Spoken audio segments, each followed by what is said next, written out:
দীপাকে না জানিয়ে দীপার বিয়ে ঠিক করলো দীপার বাবা। কি হতে চলেছে অনুরাগের ছোঁয়া সিরিয়ালে জানতে হলে ভিডিওতে একটা লাইক দিয়ে না টেনে শেষ পর্যন্ত দেখতে থাকুন। অনুরাগের ছোঁয়া সিরিয়ালে দেখা যাচ্ছে সূর্যের সাথে দীপার ডিভোর্স হয়েছে। অন্যদিকে দীপার সামনের দিনগুলো কিভাবে কাটবে তা ভেবে দীপার বাবা মেয়ের জন্য চিন্তা করতে থাকে। তখন সে সিদ্ধান্ত নেয় দীপাকে আবার বিয়ে দিবে।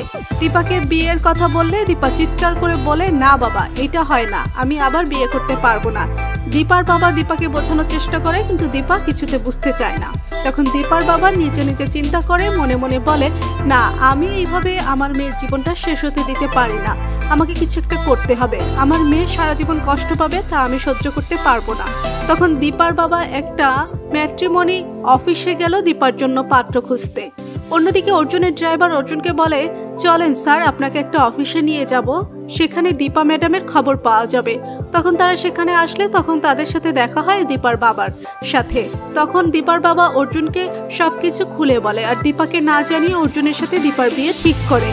দীপার বিয়ের খবর শুনে পাগলের মতো ছুটে আসে সূর্য।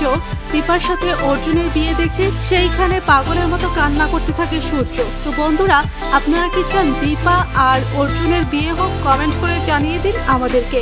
ভিডিওটি ভালো লাগলে লাইক, কমেন্ট, শেয়ার করতে ভুলবেন না। আর আপনি যদি আমাদের চ্যানেলটিতে নতুন হন তাহলে সাবস্ক্রাইব করে বেল আইকনটি বাজিয়ে দিন, যেন পরবর্তী যে কোনো আপডেট পৌঁছে যায় আপনার কাছে। ধন্যবাদ সবাইকে।